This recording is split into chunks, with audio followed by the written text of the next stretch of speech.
कहीं ऐसा ना हो जाए, कहीं ऐसा ना हो जाए, ये चिंतन वो चिंतन, बड़ा भयावह चिंतन, दुख, विषाद, शोक, चिंता, उद्वेग, ये सब अंदर आ जाता है। तो हमें लगता है हमारे करने से नहीं होगा, ये चीज आपको करनी होगी। जो हम कह रहे हैं उसको आप करो तो आपका चिंतन सही हो जाएगा। अगर हमारे ऐसे देने से होता तो किसी को भजन के लिए नहीं कहते, भजन करके ऐसे दे देते, सबका मंगल हो जाता। वैसे संत जन तो कहते ही रहते हैं, सर्वे भवन्तु सुखिना, सर्वे सन्तु निरामया, सर्वे भद्राणि पश्यन्तु, माँ कश्चित् दुख भाग भवेत्। किसी को दुख ना हो, सब सुखी रहें, सब स्वस्थ रहें। पर सब हैं क्या? जो भजन कर रहे हैं, जो भगवान से जुड़े हैं, वही कृपा का अनुभव कर रहे हैं। नहीं तो सब दुखी हैं, सब दुखी। किसी को ना समझो, बड़े बड़े अरबपति खरबपति सब दुखी हैं, सुखी वही है जो पूरा भगवान को समर्पित है।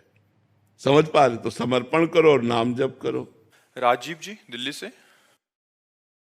राधे राधे महाराज जी। महाराज जी आपके चरणों में कोटि कोटि प्रणाम। महाराज जी भगवान एवं देवता जी में क्या फर्क है?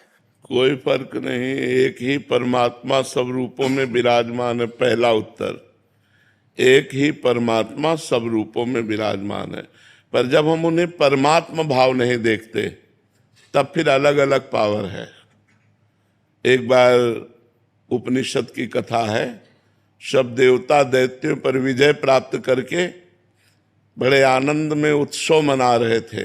अप्सराएं नृत्य कर रही थी, गंधर्व गान कर रहे थे, देवता सब अपने सिंहासनों पर विराजमान थे। तो देखा भगवान ने कि इनको अहम हो गया है कि मैं बलवान हूं और मैंने दैत्यों पर विजय प्राप्त की।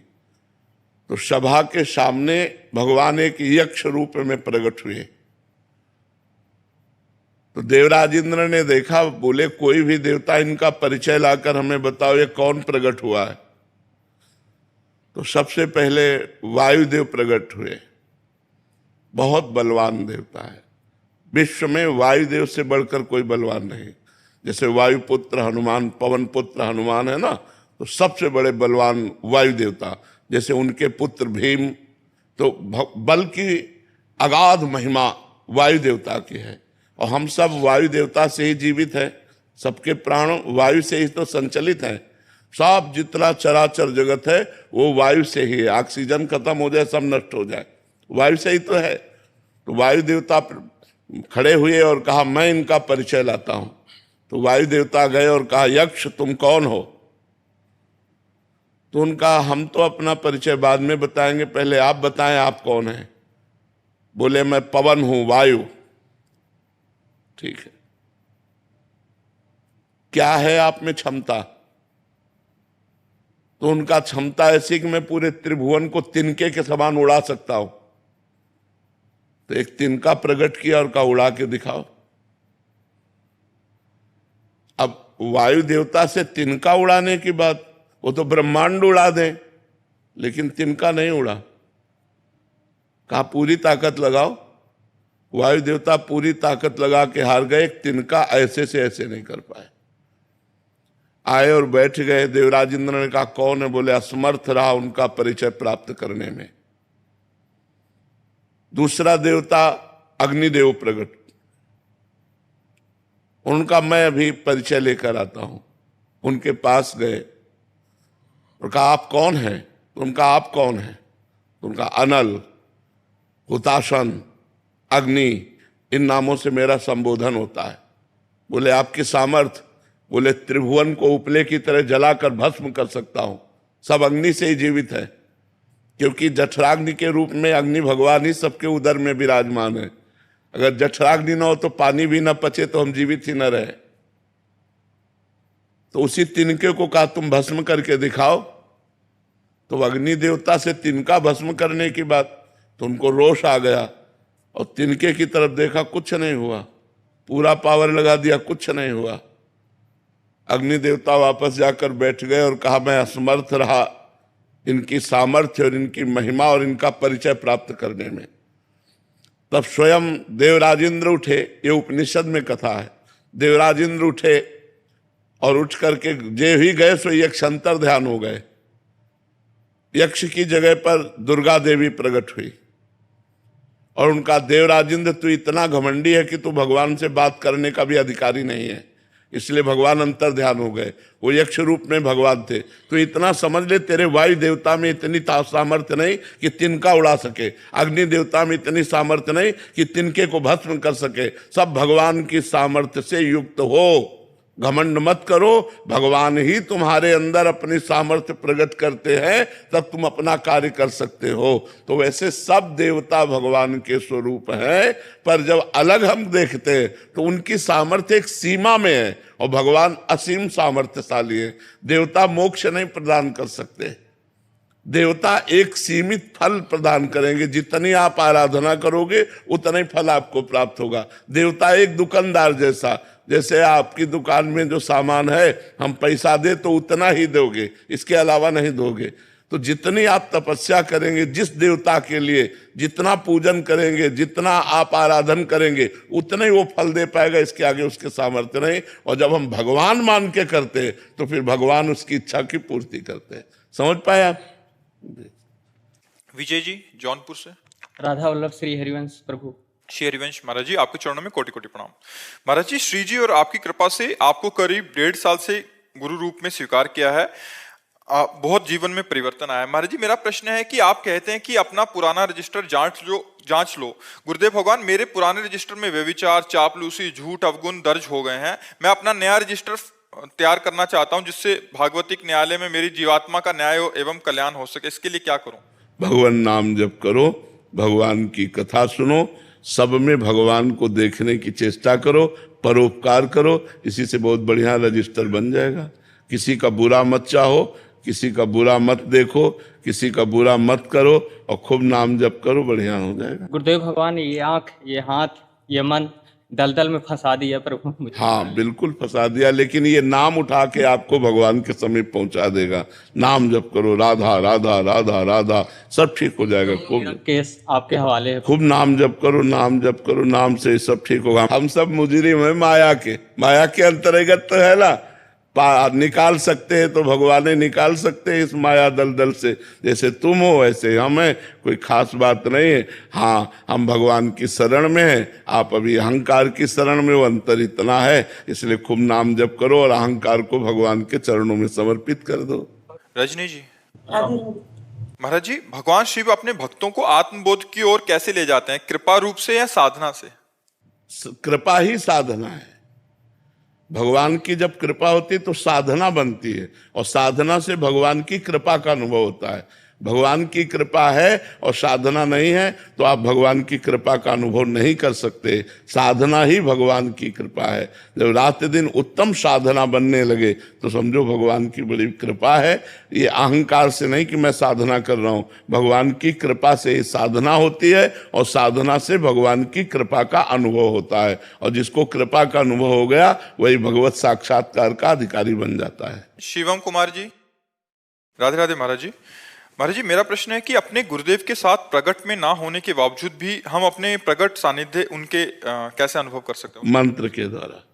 जो गुरु मंत्र है यदि हम उसे खूब जपें तो गुरु मंत्र की जगह ही गुरु जी प्रकाशित हो जाएंगे। महाराज जी, मैंने गुरु मंत्र तो नहीं लिया है, पर मैंने आपको गुरु रूप में वर्ण किया है, तो आप एक बार श्रीमुख से बोल दीजिए कि आप मेरे साथ हैं। तो हम तो राधा राधा कहते हैं, ये गुरु मंत्र नहीं है क्या? अगर राधा राधा आप जप रहे तो हम आपके साथ ही हैं। राधा ही हमारा प्राण है, राधा ही हमारा जीवन है, राधा ही हमारा सर्वस्व है। जी, मैंने आज से आपके जो श्रीमुख से मैंने कृष्ण कृष्ण नाम से मतलब जपना शुरू किया था।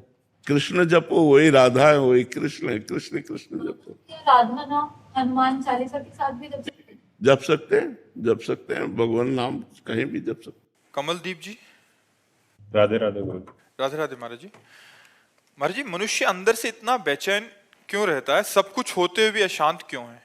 उसका क्योंकि वो आनंद का अंश है, उसे आनंद चाहिए।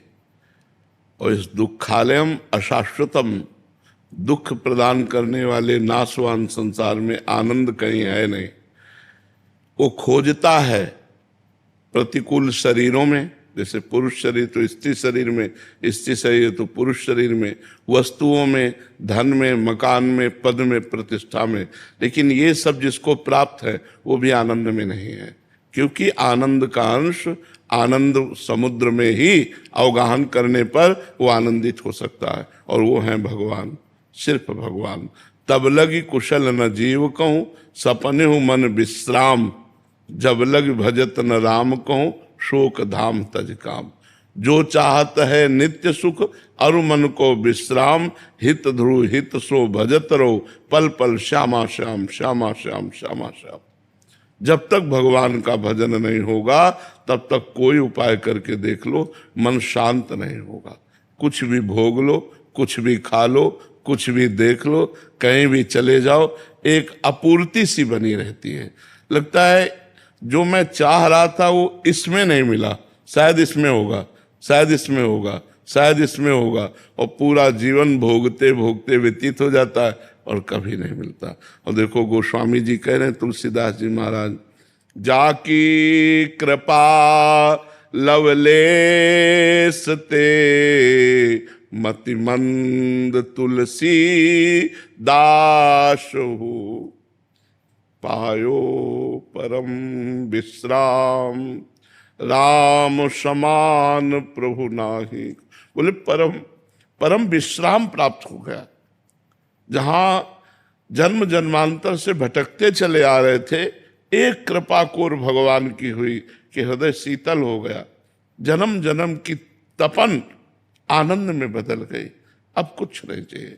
वैसे तो मैं मतिमंद हूं, गोस्वामी जी कह रहे हैं, मतिमंद तुलसीदासु, पर पायो परम विश्राम, राम समान प्रभु नाही कहूं। भगवान के समान जो विश्राम हृदय में प्राप्त होता है वो कहीं संपत्ति में, किसी वस्तु में या किसी पद में नहीं मिल सकता। पर हमारा मन संसार में तो सहज में जुड़ जाता है, लेकिन भगवान में नहीं जुड़ता, क्योंकि भगवान दिखाई नहीं देते। प्रगट में अगर अपने लोगों को ऐसे दिखाई दे जैसे जगत दिखाई देता है तो फट से प्यार हो जाए, क्योंकि वे इतनी प्रेम मूर्ति है, इतने सुखमय है, पर वो दिखाई देते नहीं। तो इसीलिए हम जो दिखाई देता है उसमें आनंद खोजते हैं, पर जो दिखाई देता है उसमें आनंद है नहीं, और जो नहीं दिखाई दे रहा वो आनंद सिंधु है।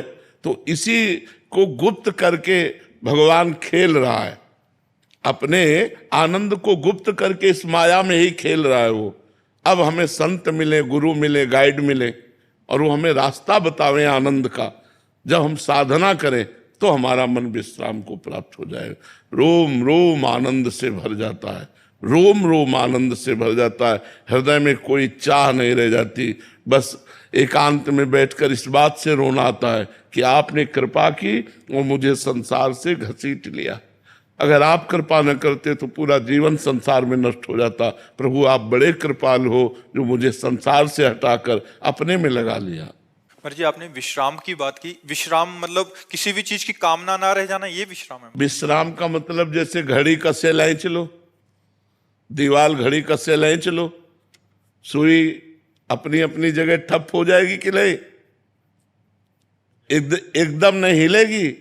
ऐसे मन, बुद्धि, चित्त, अहंकार सब परमात्मा में स्थित हो गया, इसे विश्राम कहते हैं। मन कृष्णमय, बुद्धि कृष्णमय, चित्त कृष्णमय, अहम कृष्णमय, अब सब कृष्णमय हो गया। अब अंदर ही अंदर वो परमानंद की बाढ़ आ रही। बाहर से वो दिखाई देता है पुरुष स्वरूप, लेकिन वो परमात्मा स्वरूप हो चुका है। उसका सब कुछ परमात्मा में हो गया। कान भय प्राण में, प्राण भय कान में, ही में न जानी पड़े कान है कि प्राण है।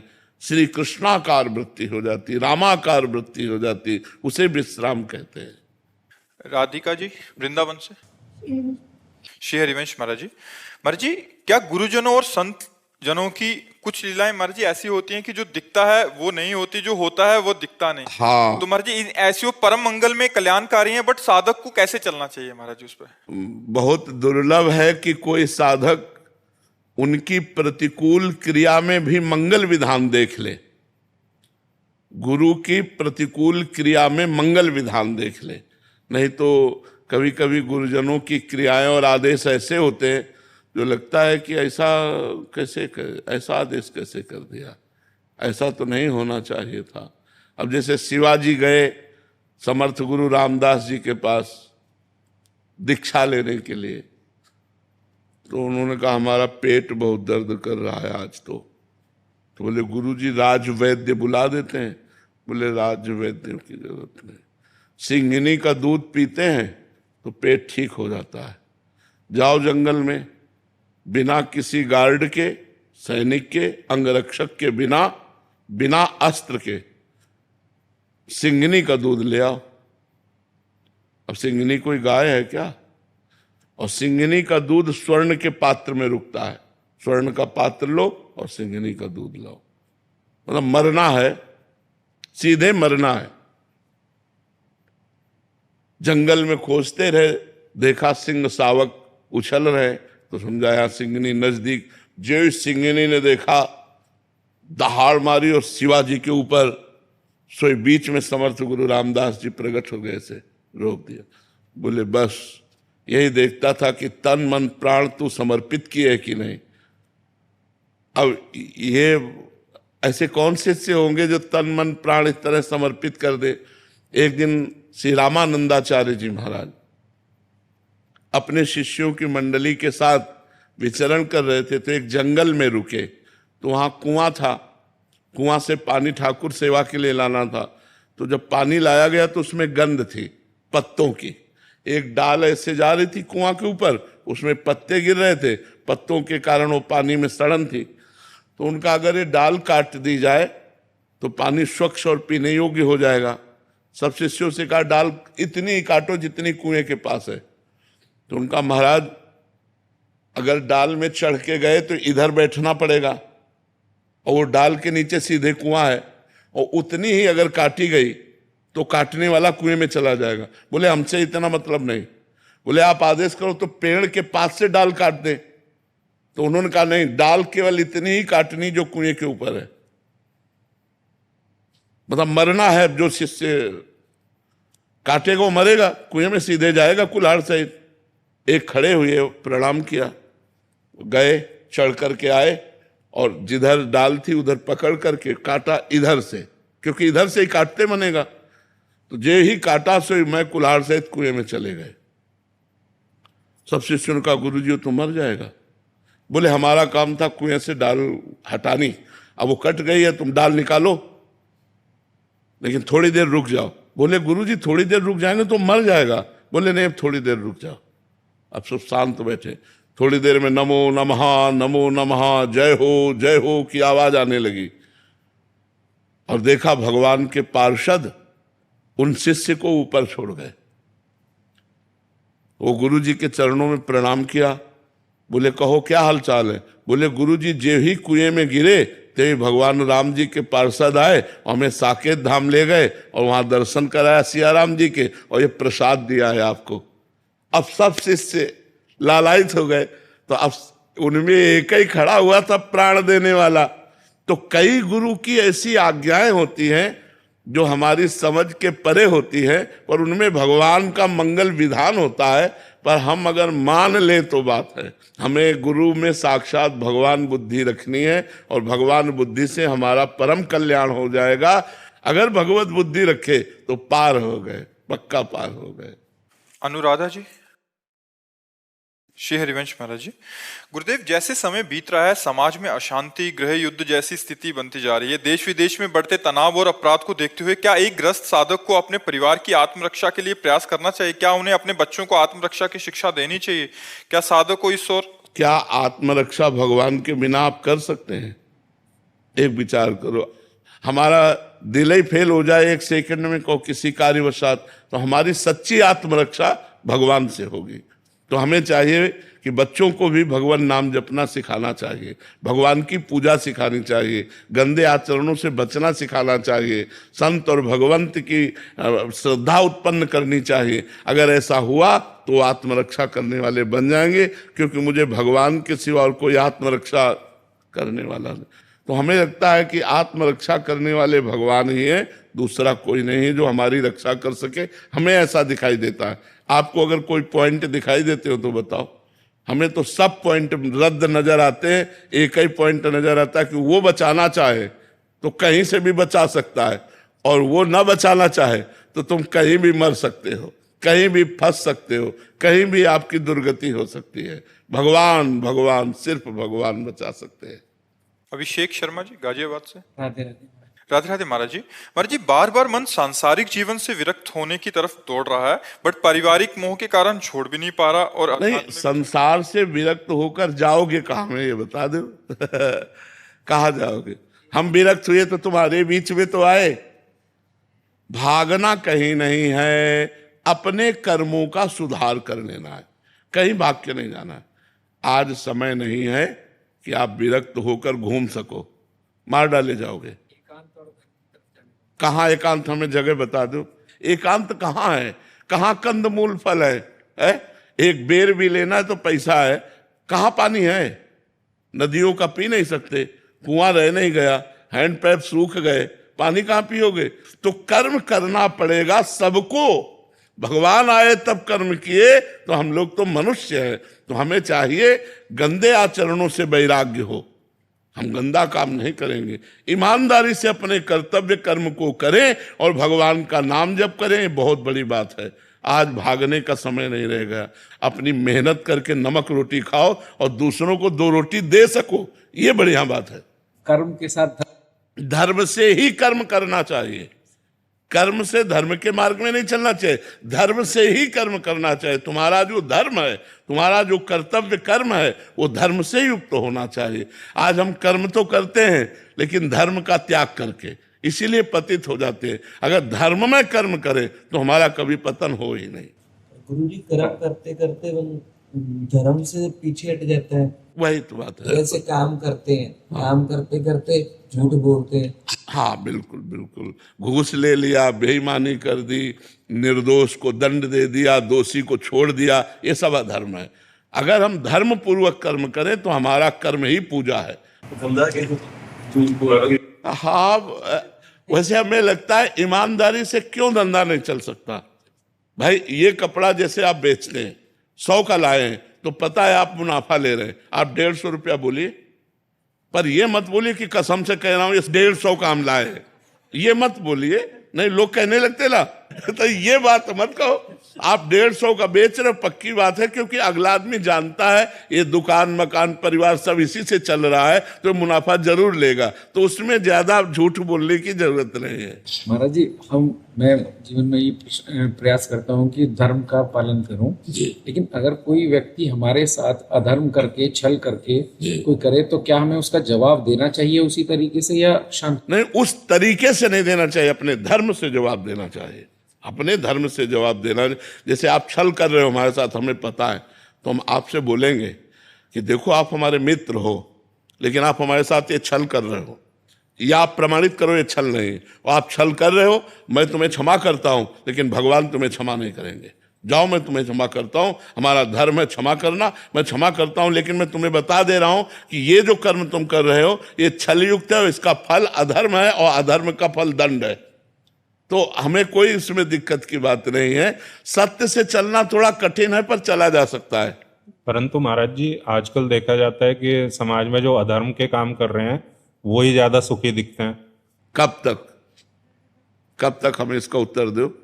क्या आपको पता है अधर्म करने वाला 4 दिन हाइलोजन की तरह चमकता फिर फ्यूज हो जाता है, और धर्म से चलने वाला दीपक की तरह जलता है, लेकिन कुल परंपरा तक जलता रहता है। तो हाइलोजन की तरह जलना पसंद करोगे या दीपक की तरह? लेकिन ज्यादातर तो लोग आजकल हेलोजन की तरह ही जलना पसंद। तो फिर जल जाते हैं ना। वो जीवन अच्छा कि अपनी साइकिल से चल के जी ले, वो अच्छा।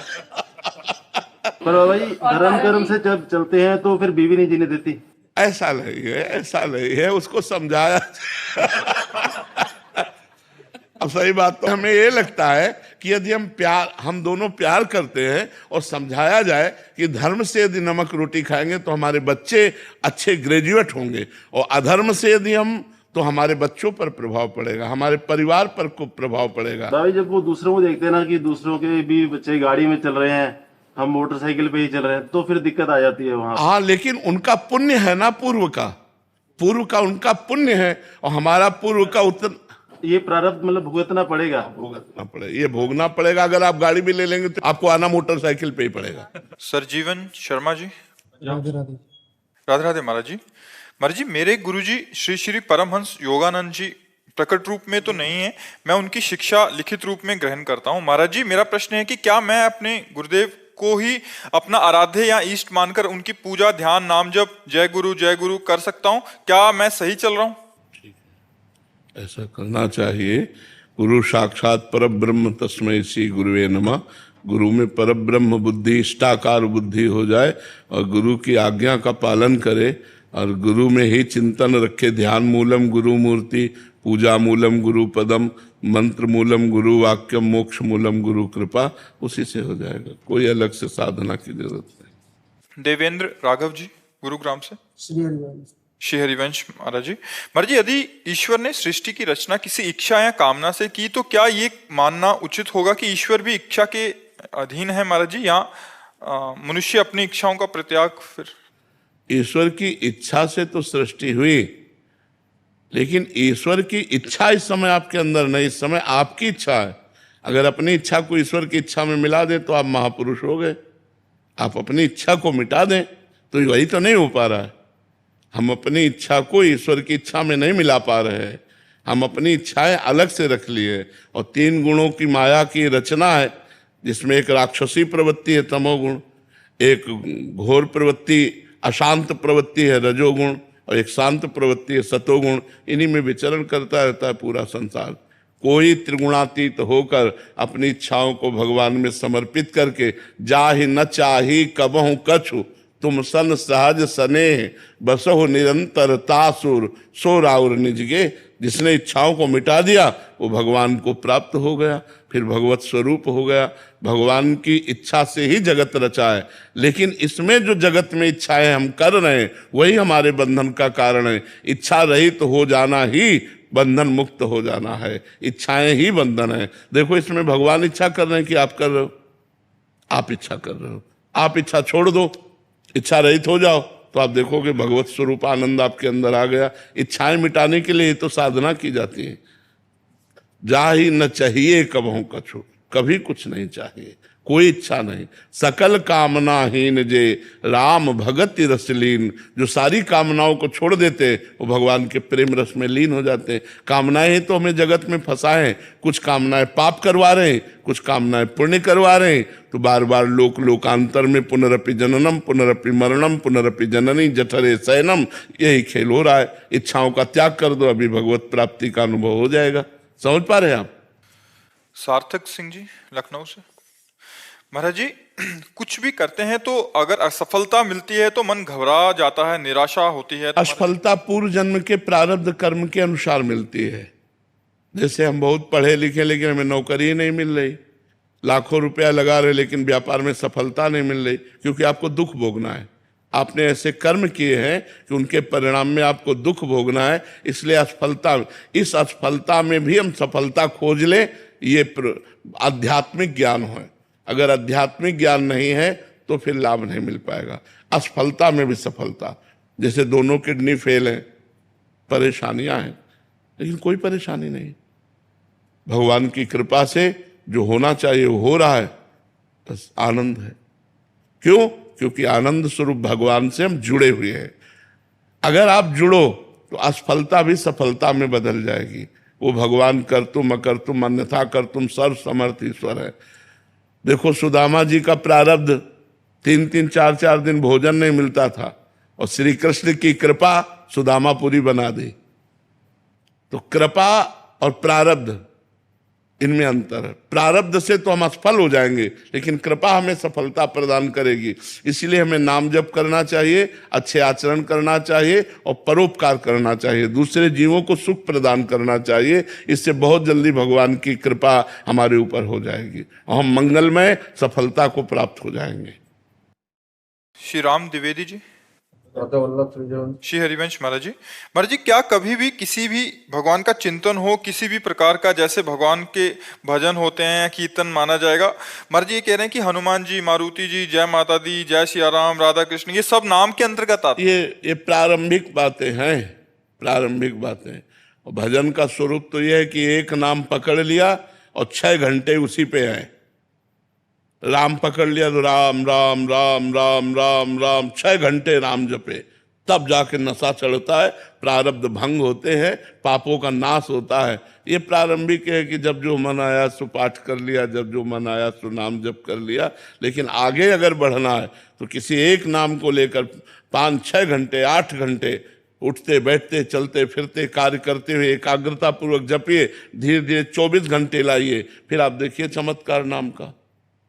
कृष्णा मित्तल जी अलीगढ़ से। राधे राधे। राधे राधे महाराज जी। महाराज जी, मैं नाम जप करता हूँ पर रातों में रोता हूँ क्योंकि भगवान इतनी परीक्षाएं लेते हैं कि मैं हार मान लेता हूँ। भगवान सुनते ही नहीं है महाराज जी। नहीं, ऐसी बात नहीं, भगवान सुन रहे हैं पर हमारे पाप कर्म हैं उनको भुगता रहे हैं। अवश्य में वो भोक्तव्यम कृतम कर्म शुभाशुभम। सुन तो रहे हैं यार, हृदय में बैठे सुन रहे हैं, पर सुनकर भी अनसुनी कर रहे हैं क्योंकि आपने उनकी बात नहीं सुनी, शास्त्र आज्ञा नहीं मानी और मनमानी पापाचरण किए। तो अब वो तुम्हारी सुन रहे हैं पर सुन के भी अनसुनी कर रहे हैं कि भोग लो, पवित्र हो जाओ।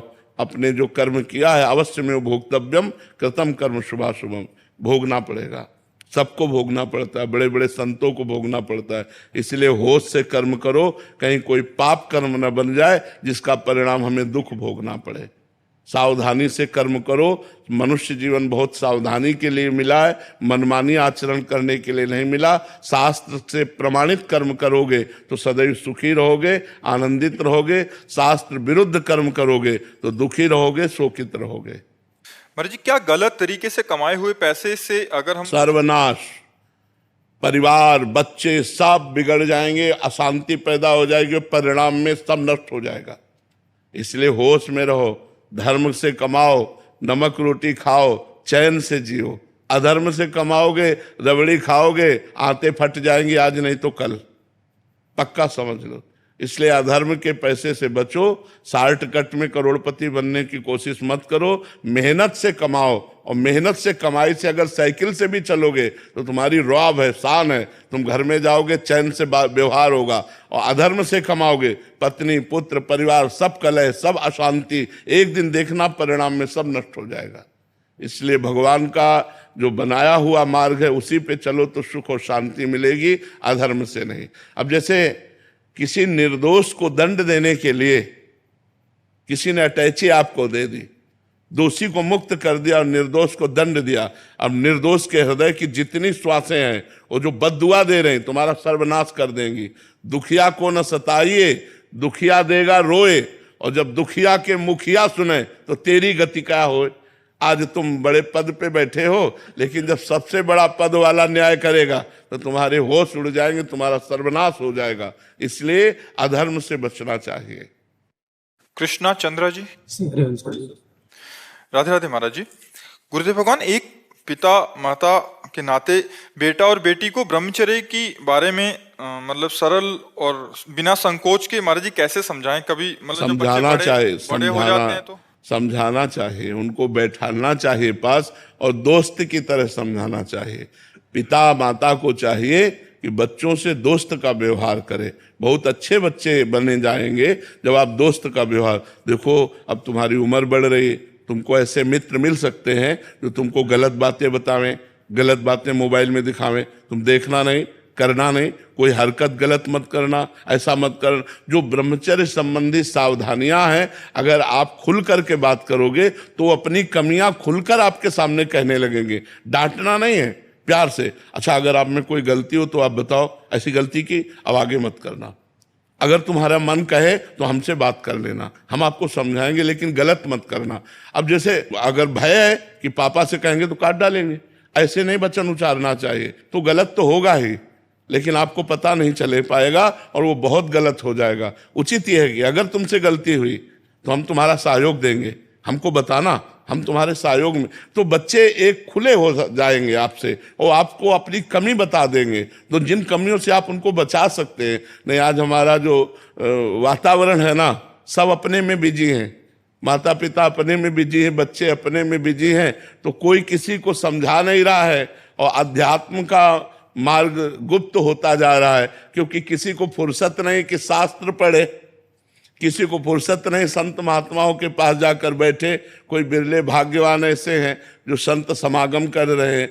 अब वो और उनका परिवार निश्चित परिवर्तित होगा जो संत समागम कर रहे हैं, जो शास्त्र स्वाध्याय कर रहे हैं, वो कुछ ना कुछ तो आचरण बदलेंगे और अपने परिवार को संभालेंगे। लेकिन जहां सत्संग ही नहीं है, अब इतना मोबाइल बिजी किए कि शास्त्र पढ़ने का समय कहाँ रह गया है। मोबाइले से फुर्सत नहीं, एकांत में बैठे गेम खेल रहे हैं, सीरियल देख रहे हैं, ये मोबाइल से फुर्सत नहीं। शास्त्र स्वाध्याय के लिए तो एकाग्रता और पवित्र बुद्धि चाहिए। सत्संग सुनने के लिए हमें समय देना पड़ेगा, हमें आचरण सुधारने पड़ेंगे।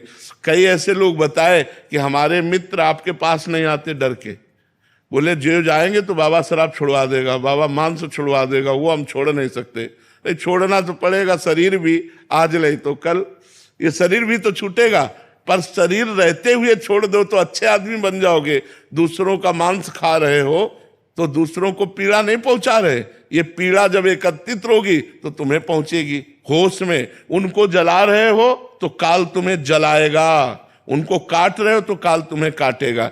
जैसे तुम जीवों को पैर बांध दिए और जला रहे हो नीचे से और भुन गए, वो मर गए और उनको खा रहे हो तो तुम्हें काल भूनेगा, तुम्हारा कर्म तुमको भूनेगा। इसलिए जीवों की हत्या मत करो, जीवों को दुख मत दो, बलवान मत बनो, उनको निर्बल मत समझो। सुनेरी मैंने निर्बल के बलराम, जब भगवान तुम्हारी तरफ कोप दृष्टि से देखेंगे तो मिटिया मेट हो जाओगे। इसलिए सब पर दया करो, अच्छे आचरण करो तो तुम्हारा मंगल हो जाएगा। राधे राधे महाराज जी। महाराज जी, मेरी माता जी कभी मेरे कारण क्रोधित हो जाती है और स्वयं को बेलन से झापड़ मारती है, तो महाराज जी बहुत गलत है, आप गलत हैं। माता का स्वभाव तो गलत है ही, लेकिन आप भी गलत हैं। गुस्सा हो जाने पर बच्चे को उचित वाक्यों द्वारा, उचित दंड के द्वारा सुधारा जाता है, पर वो गलत सिद्धांत अपनाए हैं कि अपने को पीटना, अपने को ऐसा करना। प्यार से समझा देना चाहिए। प्यार से समझाते हैं पर बच्चे नहीं सुनते हैं आजकल के। हम कई बार बोलते हैं कि बेटा आप इस चीज को फॉलो करो, पर नहीं सुनते हैं। तो देखो, उसका कारण है आपने बचपन में संस्कार नहीं दिए उनको आध्यात्मिक।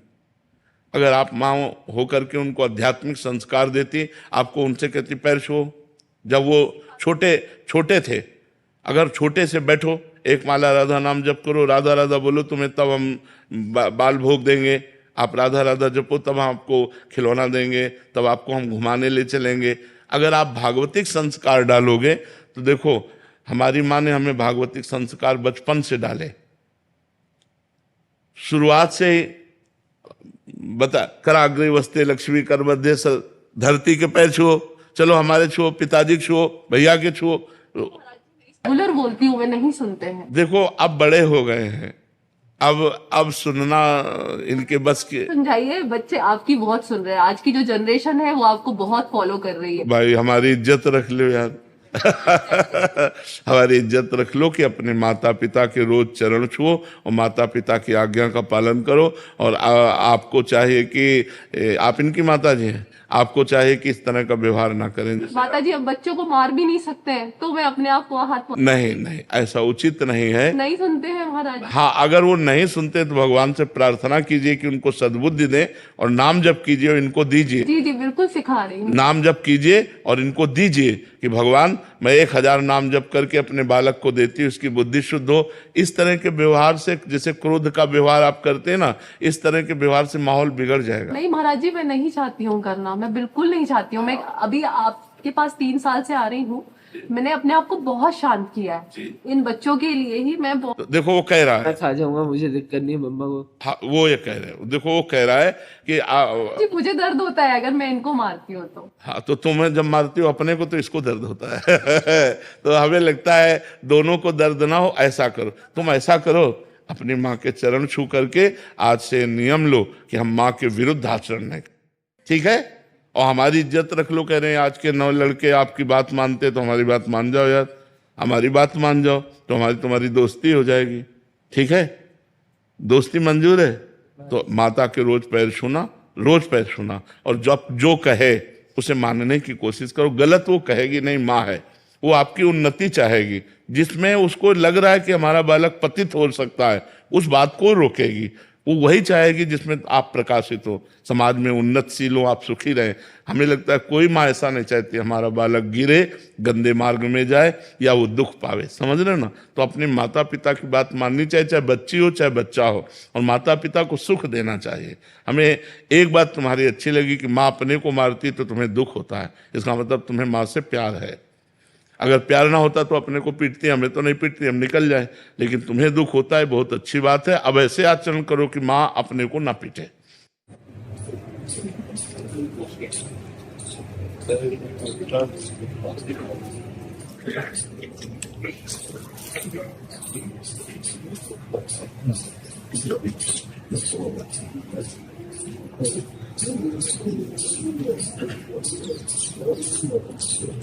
ऐसे ही देखत रहो जन्म सुफल कर, प्यारे की भामती भामती के प्यारे, श्री जबल के सुखी जाए, छिल ना डरो पलऊ ना, इतत रहो एक ही तारा।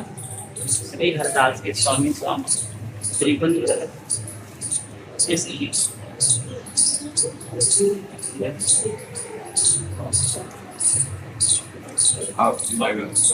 आपका अधिकार है।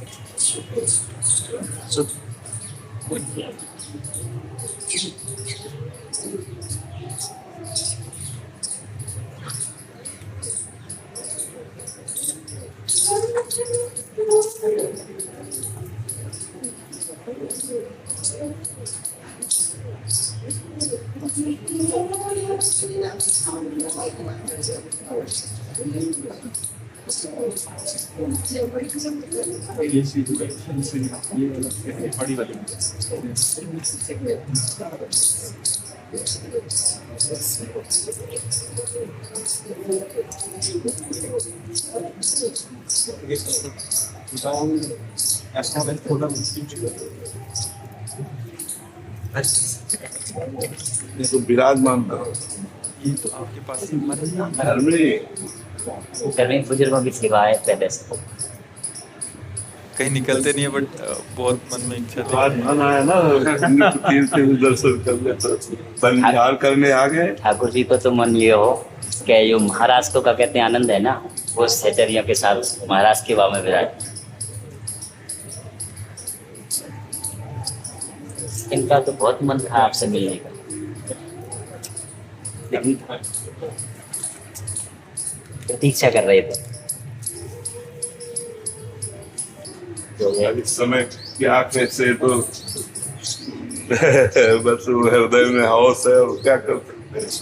ये आपके हैं, आप इनके हैं, अलग है काम। हमने तो क्या कहते हैं सहचरी, अब इन्हें बुजुर्गों से सुना है, और आपके स्वरूप में तो हम सहचरियों के दर्शन करवा रहे हैं, ये हमारा परम सौभाग्य है। हमारे गुरुदेव आप जब जब याद करते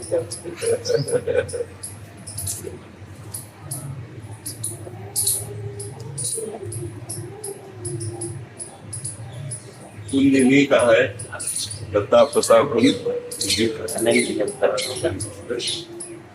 ये राधा वल्लभ, ये बांके बिहारी, हाँ स्वामी जी की कुंज में गए तो कुंज बिहारी हो गए, और हरिवंश महाप्रभु के कुंज में आए तो राधा वल्लभ जी हो गए। अपनी सखियों की कुंज में जब जाते हैं वैसे श्रृंगार करते, अपना नाम दे देते हैं। श्री के निकुंज आए तो निकुंज बिहारी हो। निकुंज आए निकुंज बिहारी हो। बहुत ये तो सब क्या कहते हैं आपको।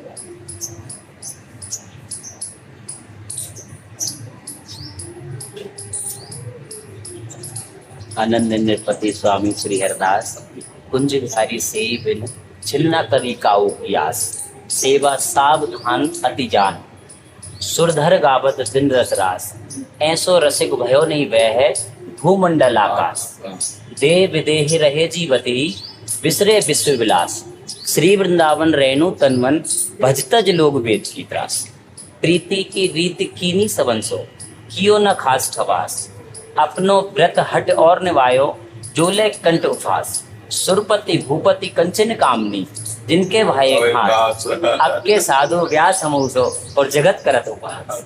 आनंद नित्य विष्णु मोहिनी है, पद सुनावा के स्वामी जी का।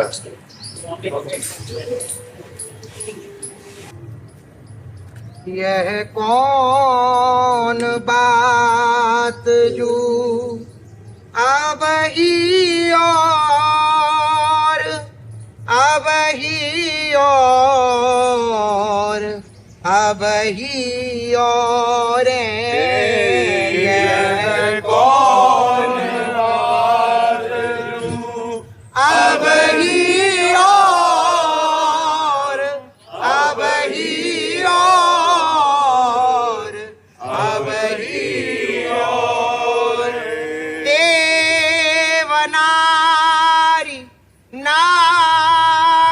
नागनारी और नारी ते न होई और की और देवनारी नागनारी और नारी ते ना होई और की और यह कौन बात जो अब ही और अब ही और अब ही और यह कौन बात जो अब ही और अब ही और अब ही और पाछे न सुनी अब हूँ आगे हूँ न हुए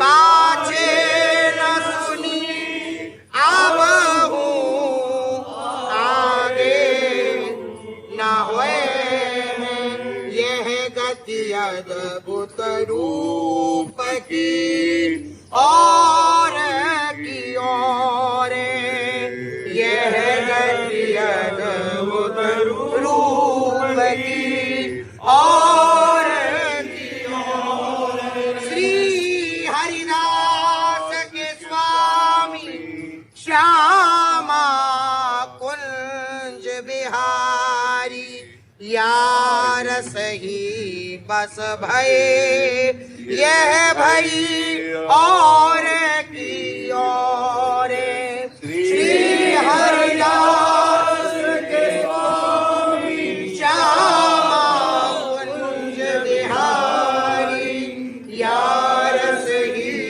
बस भये यह भई और की और यह कौन बात जो अब ही और अब ही और अब ही और यह कौन बात जो अब ही और अब ही और अब ही और जब जब देखो तेरो मुख तब तब नयो नयो लागत प्यारी जू जब जब देखो तेरो मुख तब तब नयो ऐसो भ्रम होत मैं कबहू देखी नारी दुति को दुति लेखनी न कागत ऐसो भ्रम हो मैं कबहू देखी नारी दुति को दुति लेखनी न कागत प्यारी जू जब जब देखो तेरो मुख तब तब नयो नयो लागत प्यारी जू जब जब देखो तेरो मुख तब तब नयो नयो लागत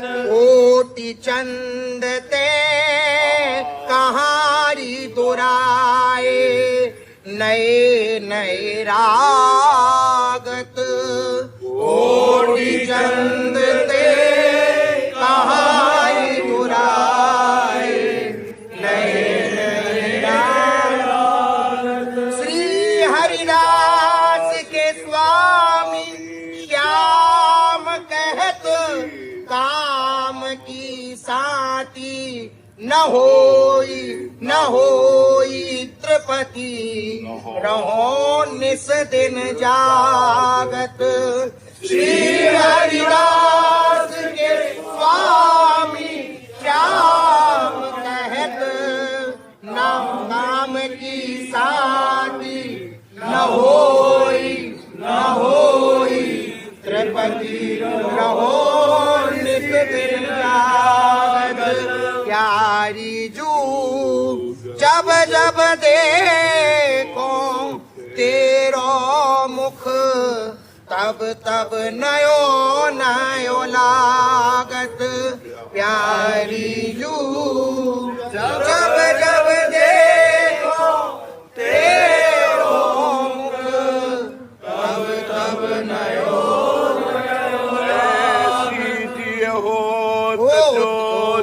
सो जिय मिले तन सो तन समाए ले तो देखो कहा हो प्यारी ऐसी जिय हो जो जिय सो जिय मिले तन सो तन समाए ले तो देखो कहा तो ही सो ही लग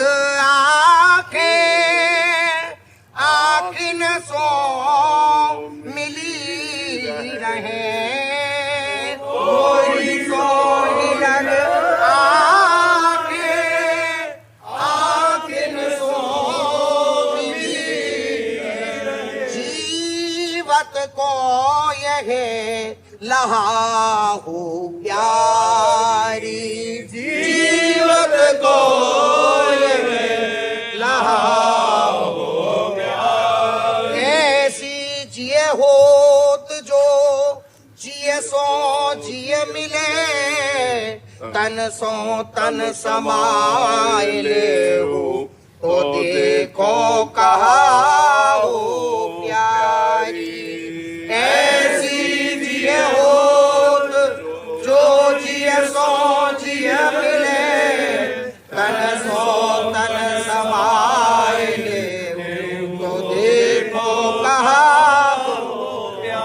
हो को इतो साज कहारी हो अति दीन तो बस वो छेप जाए ना सहा हो प्यारी।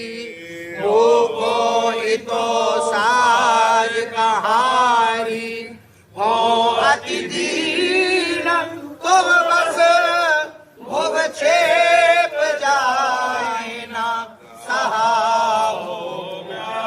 श्री हरिदास के स्वामी श्याम कहत राख लेरी बाहुबल हो बपुरा काम दहा हो प्यारी।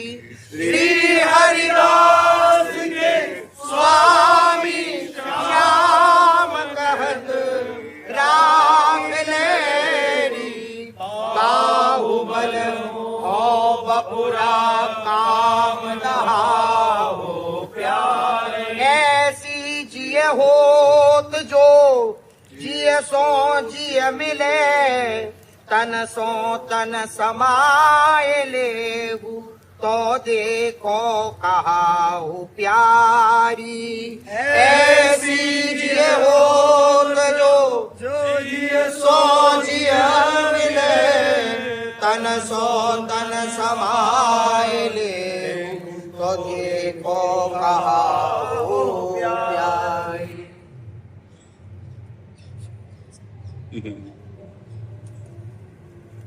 जब पर्दा को जो आनंद है वो पर्दा तो यहाँ है ही ना। वेद रस बाके बिहारी क्यों रहे पर्दे में है दे तरस बाके बिहारी क्यों रहे पर्दे में है।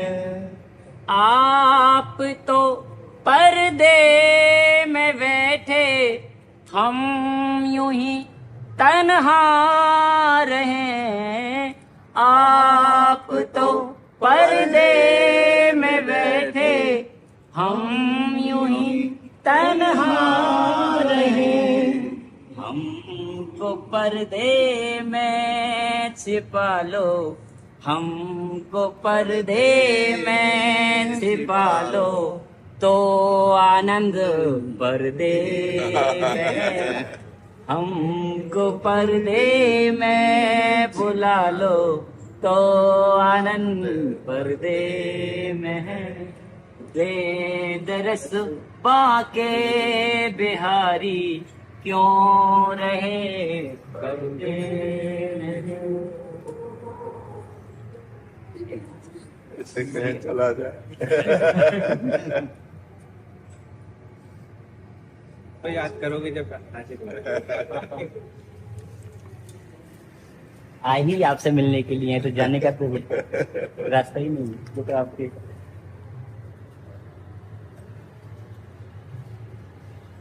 कभी देखत ही मैं तो छाक रही, मेरो चित्त चुराई लियो छाकन में। ये राम बसो जिए राम बसो, प्यारो प्यारो बसो दो आँखन में। कहाँ जाएंगे, ये तो आपके हृदय में सहज विराजमान है।